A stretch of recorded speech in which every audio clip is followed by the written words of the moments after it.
Hello students, आज हम business studies का एक नया चैप्टर स्टार्ट करेंगे। Chapter number 4 that is coordination. ठीक है, हमने फर्स्ट सेकंड थर्ड और फिफ्थ चैप्टर कंप्लीट किया था। फोर्थ चैप्टर जो हमने स्किप कर दिया था, आज हम उस चैप्टर को स्टार्ट करने जा रहे हैं। तो चैप्टर का नाम है कोऑर्डिनेशन। कोऑर्डिनेशन बोला जाता है तालमेल को। नॉर्मली इसका मीनिंग बताने की जरूरत नहीं है, आप सब लोग जानते हैं। और कोऑर्डिनेशन एक ऐसा वर्ड है जिसे आप बहुत बार यूज़ भी करते हैं। तो हम देखते हैं कि कोऑर्डिनेशन एक ऑर्गेनाइजेशन में क्या काम करता है। Coordination is a process through which harmony is established among different activities of an organisation. सबसे पहले इस पूरी लाइन को समझने से पहले हम एक चीज डिस्कस कर लेते हैं कि ऑर्गेनाइजेशन क्यों एस्टैब्लिश किया गया। ऑर्गेनाइजेशन को किसी एक ऑब्जेक्टिव को अचीव करने के लिए कोई कॉमन ऑब्जेक्टिव होता है जिसे अचीव करने के लिए ऑर्गेनाइजेशन काम कर रही है। अब देखिए यहाँ पर दो बातें हैं। एक तो ऑर्गेनाइजेशन काम कर रही है किसी एक ऑब्जेक्टिव को अचीव करने के लिए, ठीक है। दूसरी बात ये है कि organisation is a set of different activities. Organisation क्या है? सेट ऑफ डिफरेंट एक्टिविटीज, जहां पर डिफरेंट एक्टिविटीज परफॉर्म की जा रही है। किसके लिए? किसी एक ऑब्जेक्टिव को अचीव करने के लिए। और अगर हम ऑर्गेनाइजेशन की बात करें तो ऑर्गेनाइजेशन एक ऐसा प्लेस है जहां पर वेरियस पर्सन्स आर वर्किंग,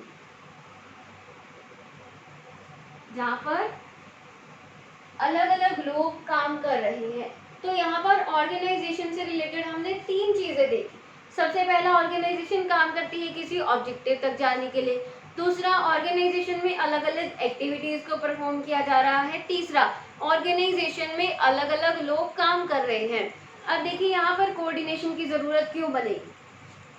सबसे पहले हम इस स्टेप से बात करते हैं, जहां पर हमने पढ़ा ऑर्गेनाइजेशन में अलग अलग लोग काम कर रहे हैं। अगर ऑर्गेनाइजेशन में जो लोग काम कर रहे हैं, अगर वो इस ऑब्जेक्टिव को अचीव करने में मदद ना करे तो क्या होगा। ये जो पर्सन हैं जिन्होंने हमने बुलाया था ऑर्गेनाइजेशन में ऑर्गेनाइजेशन की हेल्प के लिए, ये ऑर्गेनाइजेशन की हेल्प नहीं कर पाएंगे अगर ये ऑब्जेक्टिव ऑर्गेनाइजेशन के ऑब्जेक्टिव की तरफ काम ना करे तो यहाँ पर कोऑर्डिनेशन की जरूरत हुई कि नहीं हुई। अब देखिए ऑर्गेनाइजेशन में 10 लोग काम कर रहे हैं और वो अपने अपने ऑब्जेक्टिव को लेकर चल रहे हैं कि बस मुझे इतनी सैलरी चाहिए, उसके अलावा मुझे ऑर्गेनाइजेशन से कोई लेना देना नहीं। मुझे क्या लेना देना ऑर्गेनाइजेशन सक्सेस की तरफ जाए या फेलियर की तरफ जाए। तो क्या हमारी ऑर्गेनाइजेशन का ऑब्जेक्टिव पूरा होगा? क्या हमारी ऑर्गेनाइजेशन सक्सेस की तरफ जाएगी? नहीं जाएगी। तो यहाँ पर किसकी जरूरत पड़ी? कोऑर्डिनेशन की, कि सभी जो लोग काम कर रहे हैं ऑर्गेनाइजेशन में वो किस लिए काम करें? कॉमन ऑब्जेक्टिव को अचीव करने के लिए काम करें। और ऐसा तभी होगा जब वो कोऑर्डिनेशन बना करके चलेंगे। किन दो चीजों में कोऑर्डिनेशन बना करके चलेंगे? अपने पर्सनल ऑब्जेक्टिव प्लस ऑर्गेनाइजेशन के ऑब्जेक्टिव में। समझ रहे बात को? अब एक और चीज हमने डिस्कस की थी, organisation is a set of different activities. Organisation एक ऐसा प्लेस है जहाँ पर डिफरेंट एक्टिविटीज को कंडक्ट किया जाता है, परफॉर्म किया जाता है।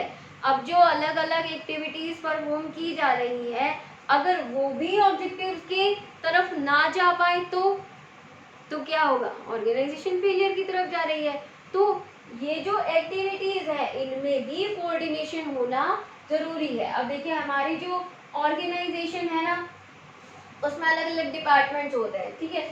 जैसे कि हमने देखा कि मार्केटिंग डिपार्टमेंट, प्रोडक्शन डिपार्टमेंट है, फाइनेंस डिपार्टमेंट है। तो इस तरह के ये डिपार्टमेंट्स होते हैं अलग अलग। तो इन तीनों डिपार्टमेंट्स का मेन एम क्या होना चाहिए? इस ऑब्जेक्टिव को अचीव करना, ठीक है। अगर इन तीनों ने अपना अपना ऑब्जेक्टिव बना लिया तो अगर प्रोडक्शन डिपार्टमेंट ने अपना खुद का ही ऑब्जेक्टिव बना लिया कि हम बहुत ही अच्छी क्वालिटी का प्रोडक्ट देंगे, अब फाइनेंस डिपार्टमेंट ने अपना अलग से ऑब्जेक्टिव बना लिया कि हम कम से कम फाइनेंस यूज करेंगे, चाहे प्रोडक्ट की क्वालिटी बिल्कुल ही लो क्यों ना हो जाए। अब मार्केटिंग डिपार्टमेंट ने अपना ऑब्जेक्टिव बना लिया, हम ज़्यादा से ज़्यादा सेल करेंगे, चाहे हम प्रोडक्ट कम प्राइसेस पर, बिल्कुल कम प्राइसेस पर ही सेल क्यों ना करते चले जाएं। तो तीनों ही केसेस में ऑर्गेनाइजेशन फेलियर की तरफ जा सकती है। क्यों? क्योंकि ये ऑर्गेनाइजेशन के ऑब्जेक्टिव को ध्यान में ना दे करके केवल अपने ऑब्जेक्टिव को ध्यान में रख करके चल रही है। तो समझ में आया कोऑर्डिनेशन की जरूरत किसी ऑर्गेनाइजेशन में क्यों होती है? To achieve the common objective of organization that is also known as organizational objective. समझ गए? तो अब हम देखते हैं coordination. Coordination is a process. Coordination क्या है? एक प्रोसेस है थ्रू विच, जिसके द्वारा हार्मनी, एकता, हार्मनी इज इस्टेब्लिश्ड, एकता लाई जाती है among different activities of an organization. Organization में परफॉर्म की जा रही डिफरेंट एक्टिविटीज में एकता लाई जाती है। किसके द्वारा? कोऑर्डिनेशन के द्वारा, जिससे कि क्या अचीव किया जा सके? ऑर्गेनाइजेशन का ऑब्जेक्टिव अचीव किया जा सके सक्सेसफुली। क्लियर? अब कोऑर्डिनेशन का मतलब समझ में आया बिल्कुल अच्छे से। तो चलिए अब हम देखते हैं नेचर ऑफ कोऑर्डिनेशन। कोऑर्डिनेशन की क्या नेचर है? सबसे पहला हमें बताया coordination integrates group effort. Group effort यानी कि ग्रुप ऑफ पर्संस काम कर रहा है ऑर्गेनाइजेशन में। ऑर्गेनाइजेशन किसी एक पर्सन के काम करने से नहीं चल सकती। ऑर्गेनाइजेशन कैसे चलेगी? सभी लोगों के मिल के काम करने से। तो कोऑर्डिनेशन क्या करेगा? इंटीग्रेट करेगा ग्रुप एफर्ट को। उन ग्रुप एफर्ट यानी कि ग्रुप ऑफ इंडिविजुअल्स के द्वारा जो एफर्ट किए जा रहे हैं, जो प्रयास किए जा रहे हैं, उसे इंटीग्रेट करेगा, इकट्ठा करेगा टुवर्ड्स ऑर्गेनाइजेशनल ऑब्जेक्टिव। जो सभी लोग, अब देखिए ऑर्गेनाइजेशन में रहते हुए सभी लोग प्रयास तो कर रहे हैं लेकिन अपने अपने ऑब्जेक्टिव को अचीव करने के लिए, तो उससे ऑर्गेनाइजेशन का क्या बनेगा? क्या बनेगा? ऑर्गेनाइजेशन फेल हो जाएगी। तो कोऑर्डिनेशन इंटीग्रेट करता है सभी एफर्ट्स को। अब देखिए एक पर्सन, दो पर्सन काम कर रहे हैं, वो अलग अलग डायरेक्शन में काम कर रहे हैं, तो दोनों अगर एक ऑब्जेक्टिव तक जाना चाहते हैं तो नहीं जा पाएंगे। अब एक पर्सन इधर गया, एक पर्सन इधर गया, दोनों को जाना है इस रास्ते पर, तो क्या वो पहुंच पाएंगे? नहीं। तो कैसे पहुंच पाएंगे? कोऑर्डिनेशन से पहुंच पाएंगे। रास्ता एक है तो उन्हें कोऑर्डिनेशन बनाना पड़ेगा, तालमेल बनाना पड़ेगा, तभी वो एक ऑब्जेक्टिव को अचीव कर पाएंगे। Next one is coordination ensures unity of action. Coordination ensure करता है यूनिटी ऑफ एक्शन। एक्शन मतलब जो काम किया जा रहा है उसमें क्या आ जाए? यूनिटी आ जाए, ताकि ऑर्गेनाइजेशन के ऑब्जेक्टिव को क्या किया जा सके? अचीव किया जा सके।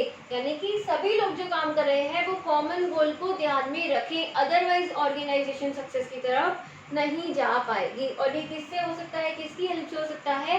कोऑर्डिनेशन की हेल्प से हो सकता है। हमने जो भी पढ़ा, तीन departments, finance department, marketing department और प्रोडक्शन डिपार्टमेंट, ये तीनों आपस में कोऑर्डिनेशन बनाए। इन तीनों के एक्शंस में यूनिटी होनी चाहिए, ताकि क्या होगा? ऑर्गेनाइजेशन का ऑब्जेक्टिव अचीव होगा। और ये जो यूनिटी लेकर आएगा, कौन लेकर आएगा? कोऑर्डिनेशन, तालमेल। तीनों अगर तालमेल बनाकर चलेंगे तभी ऑर्गेनाइजेशन के ऑब्जेक्टिव को क्या कर पाएंगे? अचीव कर पाएंगे। Next one is coordination is a continuous process. Coordination क्या है? एक कॉन्टिन्यूस प्रोसेस है, लगातार चलने वाली प्रक्रिया है। ऐसा नहीं है कि ये जो तीन डिपार्टमेंट हमने पढ़े, production department, finance department, marketing department, अगर ये तीनों एक ही बार कोऑर्डिनेशन करते हैं, तालमेल बनाते हैं और ऑर्गेनाइजेशन को अच्छे प्रॉफिट्स होते हैं किसी एक अकाउंटिंग ईयर में, अगले अकाउंटिंग ईयर में इन्होंने फिर से तालमेल में काम करना बंद कर दिया, तो ऑर्गेनाइजेशन फिर से फेलियर की तरफ जाएगी। तो कोऑर्डिनेशन चाहिए कैसे? कॉन्टिन्यूसली, लगातार कोऑर्डिनेशन बनाकर चलना है, तालमेल बनाकर चलना है, तभी ऑर्गेनाइजेशन का जो ऑब्जेक्टिव है वो अचीव हो पाएगा, लॉन्ग टर्म जो ऑब्जेक्टिव है। Next one is coordination is all pervasive function. Coordination क्या है? ऑल परवेसिव फंक्शन है। अब ऑल परवेसिव बहुत बार हम पढ़ चुके हैं। All pervasive is what? That is applicable everywhere. All pervasive जिसे हर जगह पर अप्लाई किया जा सकता है या अप्लाई किया जाता है। तो कोऑर्डिनेशन भी वही है जिसे हर जगह पर अप्लाई किया जाता है। अब देखिए कोऑर्डिनेशन है, टॉप लेवल मैनेजमेंट पर भी ज़रूरत होगा, मिडिल लेवल मैनेजमेंट को भी ज़रूरत होगा और लोअर लेवल मैनेजमेंट को भी ज़रूरत होगा। तो तो हर जगह पर कोऑर्डिनेशन की ज़रूरत है, हर लेवल पर कोऑर्डिनेशन की ज़रूरत है। Next one is responsibility of all managers. Coordination is the responsibility of all the managers. Coordination क्या है? सभी मैनेजर्स की रिस्पॉन्सिबिलिटी है। सभी मैनेजर्स इक्वली रिस्पॉन्सिबल है टू क्रिएट कोऑर्डिनेशन। कोऑर्डिनेशन बनाने के लिए, तालमेल बनाने के लिए किसकी जिम्मेवारी है? सभी मैनेजर्स की। सभी मैनेजर्स को ये देखकर चलना है कि ऑर्गेनाइजेशन के ऑब्जेक्टिव के लिए सभी काम करें। Next one is coordination is a deliberate function. Coordination क्या है? डेलिब्रेट फंक्शन है। डेलिब्रेट मतलब जानबूझकर क्रिएट किया गया। तो कोऑर्डिनेशन कभी भी खुद से नहीं बनता। अब दो लोग जो एक ही ऑब्जेक्टिव की तरफ जाना चाहते हैं, क्या उनमें अपने आप कोऑर्डिनेशन बन जाएगा? जी नहीं, बिल्कुल भी नहीं। अब देखिए, एक बहुत ही छोटी एग्जांपल से हम समझते हैं। हमारे स्कूल में अगर किसी फंक्शन को ऑर्गेनाइज किया जाना है, ठीक है, तो दो बच्चों को सिलेक्ट किया गया जो कि क्या करेंगे? होस्ट करेंगे, ठीक है। अब अगर वो कोऑर्डिनेशन नहीं बनाए तो क्या वो सक्सेसफुली स्टेज कंडक्ट कर सकते हैं, होस्ट कर सकते हैं? बिल्कुल भी नहीं। कोऑर्डिनेशन बनाना पड़ेगा। कैसे? मतलब उन्हें डिस्कस करना पड़ेगा ना कि ये मुझे बोलना है, ये मेरे बोलने वाला पोर्शन है, ये तुम्हारे बोलने वाला पोर्शन है। अब इस पॉइंट पर हम ऐसा बोलेंगे, हम ऐसा करेंगे, तभी जाकर सक्सेसफुली वो स्टेज कंडक्ट कर पाएंगे। लेकिन ये क्या है? डेलिब्रेटली, जानबूझकर क्रिएट किया गया, अपने आप नहीं बन गया। डायरेक्टली वो जाकर स्टेज पर खड़े हो गए और अपने आप उन्हें पता चल रहा है कि हाँ ये मैं बोल दूँ, ये वो बोल देगा, ये मैं बोल दूँ। नहीं, डेलिब्रेटली जानबूझकर क्रिएट किया गया है। इसी तरह से कोऑर्डिनेशन में है। अब जैसे हम तीनों डिपार्टमेंट्स की बात कर रहे थे कि क्या फाइनेंस डिपार्टमेंट को पता है कि थोड़ी सी ज़्यादा कॉस्ट लगने वाली है, अगर क्वालिटी हम स्टैंडर्ड भी रखते हैं अपने प्रोडक्ट की। अगर उसे नहीं पता इन सब बातों का, वो अपने ही कोई ऑब्जेक्टिव को बना करके चल रहे हैं, तो क्या हुआ? कोऑर्डिनेशन नहीं बना। डेलिब्रेटली उन्हें कोऑर्डिनेशन बनाना पड़ेगा, आपस में अपने प्लान्स को डिस्कस करना पड़ेगा, मीटिंग्स लेनी पड़ेंगी, तब जाकर के कोऑर्डिनेशन बनेगा। क्लियरली आपको ये नेचर ऑफ कोऑर्डिनेशन समझ में आए होंगे। तो अब हम देखते हैं एलिमेंट्स ऑफ कोऑर्डिनेशन। कोऑर्डिनेशन के एलिमेंट्स, हम कोऑर्डिनेशन के 3 एलिमेंट्स को पढ़ते हैं। सबसे पहला हम पढ़ते हैं इंटीग्रिटी, दूसरा हम पढ़ते हैं बैलेंसिंग, तीसरा हम पढ़ते हैं टाइमिंग। ये कोऑर्डिनेशन की क्या है? 3 एलिमेंट्स है। सबसे पहला जो हमें एलिमेंट बताया, इंटीग्रिटी। देखिए, इंटीग्रिटी क्या है? ऑर्गेनाइजेशन में जो काम कर रहे लोग हैं उनका पर्सनल ऑब्जेक्टिव और ऑर्गेनाइजेशन का ऑब्जेक्टिव, इनमें इंटीग्रिटी होनी चाहिए, यानी कि इनमें कोऑर्डिनेशन होना चाहिए। अब देखिए, मैं किसी ऑर्गेनाइजेशन में काम करती हूँ, तो ऐसा नहीं है कि मैं अपने पर्सनल ऑब्जेक्टिव को भूल करके सिर्फ ऑर्गेनाइजेशन के ऑब्जेक्टिव की तरफ ध्यान दूंगी। मैं अपने पर्सनल ऑब्जेक्टिव को भी साथ में लेकर चलूंगी ना। तो ऑर्गेनाइजेशन ऐसी होनी चाहिए जिसमें ऑर्गेनाइजेशन के खुद के ऑब्जेक्टिव के साथ साथ जो काम कर रहे लोग हैं उनके पर्सनल ऑब्जेक्टिव को भी इक्वली कंसीडर किया जाता है। अब देखिए, कोई एम्प्लॉय है जो ऑर्गेनाइजेशन के लिए बहुत ही डेडिकेशन से काम कर रहा है, तो ऑर्गेनाइजेशन की रिस्पॉन्सिबिलिटी क्या है कि उस पर्सन को, उस एम्प्लॉय को बोनस दिया जाए या फिर किसी तरह से इंसेंटिव दिए जाए, जिससे उस एम्प्लॉय को सेटिस्फेक्शन मिले कि हाँ मैंने अच्छा काम किया, मैंने ऑर्गेनाइजेशन के ऑब्जेक्टिव की तरफ ध्यान दिया, तो ऑर्गेनाइजेशन ने भी मेरे ऑब्जेक्टिव की तरफ ध्यान दिया। तो कोऑर्डिनेशन का पहला एलिमेंट क्या कहता है कि इंटीग्रेट करके चले दो ऑब्जेक्टिव्स को। कौन कौन से? Organisational objective plus personal objective. Clear? Second इन्होंने बोला बैलेंसिंग। अब देखिए, बैलेंस किसको करना है?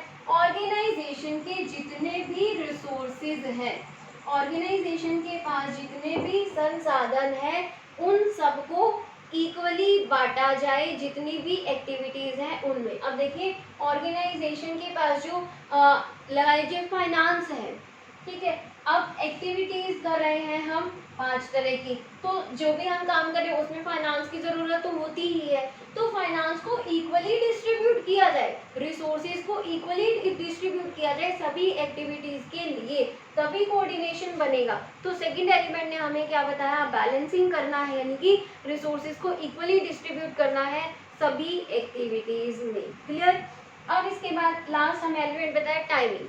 टाइमिंग देखिए क्या बोलता है कि ऑर्गेनाइजेशन में हम क्या करें, डिफरेंट एक्टिविटीज को परफॉर्म कर रहे हैं, तो वो जो एक्टिविटीज परफॉर्म करनी है वो अकॉर्डिंग टू टाइम परफॉर्म की जाए। यानी कि अब देखिए एक सीक्वेंस बनता है ना कि पहले ये एक्टिविटी परफॉर्म करेंगे, फिर ये एक्टिविटी परफॉर्म करेंगे, फिर ये एक्टिविटी परफॉर्म करेंगे, तभी जाके ऑर्गेनाइजेशन सक्सेस हो पाएगी। अब देखिए कैसे, इसे भी हम एक एग्जाम्पल से समझते हैं कि जो हमारा फाइनेंस डिपार्टमेंट है, सबसे पहली एक्टिविटी क्या होगी कि फाइनेंस डिपार्टमेंट ये एनालाइज करेगा कि कितना फाइनेंस अवेलेबल है, कितना फाइनेंस अवेलेबल है। उसके बाद क्या किए जाएंगे, जितना फाइनेंस अवेलेबल है उसके अकॉर्डिंग रॉ मटेरियल खरीदा जाएगा, उसके अकॉर्डिंग प्रोडक्शन डिपार्टमेंट अपना काम स्टार्ट करे। एक सीक्वेंस हुआ ना, टाइमिंग हुआ, हर एक्टिविटी अपने प्रॉपर टाइम पर परफॉर्म की गई।